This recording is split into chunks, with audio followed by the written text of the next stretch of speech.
Good morning, Bucknutters. Welcome into the Bucknuts Morning 5 here on Wednesday, May 20th, 2015. I am Dave Biddle. Congrats go out to Ohio State senior center Jacoby Boren, who was named to the Remington Trophy watch list yesterday. That award is given annually to the best center in college football. My things have changed in a one-year span for Jacoby Boren. Last year, Chad Lindsey transferred from Alabama, and everyone, myself included, thought Lindsey was going to be the starting center. Why would you transfer from Alabama to Ohio State unless you were given some type of guarantee you're going to be the starter, right? That was the prevailing thought.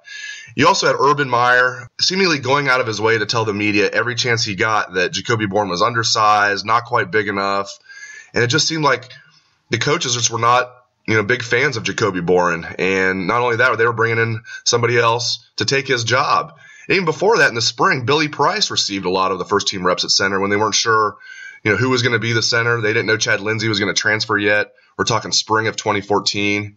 Well, all that happened was Jacoby Boren beat out Chad Lindsey. Chad Lindsey left the program. Jacoby Boren didn't just start all 15 games for the national champion Buckeyes. He played really well. What a tough kid. His toughness was never a question. He was a Boren. Everybody knew he was tough. The question was he stout enough to play center at the major college football level and hold up against teams like Alabama? Well, yeah, he absolutely was tough enough and stout enough to do all of that.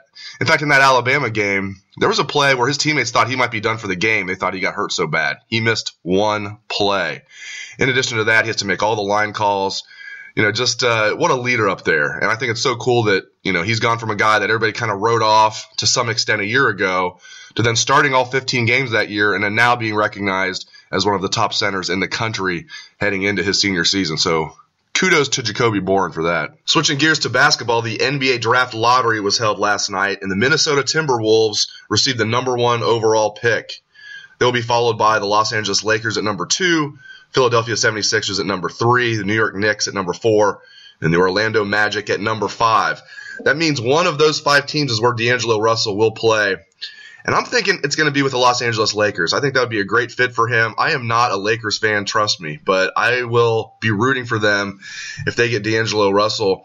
I do think Karl Anthony Towns, the center from Kentucky, will be the number 1 overall pick. I think the Timberwolves will take him. And then the Lakers will have to choose between Jahlil Okafor, D'Angelo Russell, Emmanuel Mudiay, maybe even Justice Winslow is that kind of dark horse candidate to be number 2. And I think the Lakers are going to take D'Angelo Russell. Keep in mind, the Lakers took a big man last year, Kentucky's Julius Randle, with the 7th overall pick, and that was the highest draft pick that the Lakers had as an organization since they took James Worthy back in the early 80s. So, again, they took a big man last year, 7th overall, Julius Randle. I think they're going to look for a guard, and I think D'Angelo Russell is special. I mean, he's every bit of 6'5". He can play the point in the NBA. He's such a great passer.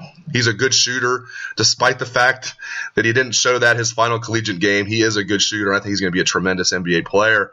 And I just think you see in all these injuries with these big guys, and Jahlil Okafor is no sure thing. There's talk that he's lazy, he's bad defensively. Usually you take the big man over the guard, especially this early in a draft. But I think there's an excellent chance D'Angelo Russell will go number 2 to the Lakers, and that would be a great fit for him. And there's a chance he'll go number 1 overall to the Timberwolves, although it sounds like they're going to take Karl Anthony Towns. Hopefully, Russell does not go to the Philadelphia 76ers. I guess you can make the argument they have a good young roster with Nerlens Noel and Joel Embiid and everything. It just seems like a terrible organization. I'd much rather see D'Angelo go to the Los Angeles Lakers than the Philadelphia 76ers. So the NBA draft is Thursday, June 25th. We'll see what happens. Again, hopefully D'Angelo Russell will be a Los Angeles Laker with that number 2 overall pick.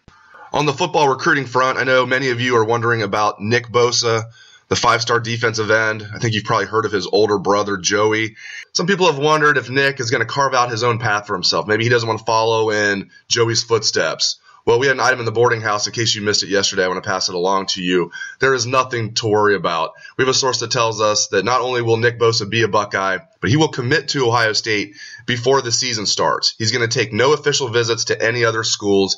Yes, he is going to take some unofficial visits this summer, Florida, Florida State, maybe even up to Notre Dame. But again, there's nothing to worry about. Nick Bosa is as close to a lock as you can get, and that's obviously great news. Again, he's a 5-star prospect. He's ranked as the number 2 strong side defensive end in the country and the number 7 overall player, just like his brother out of Fort Lauderdale, Florida, St. Thomas Aquinas.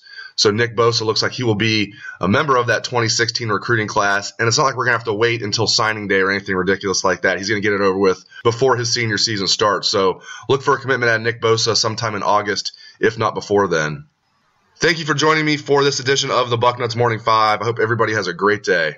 Take it away, best damn band in the land.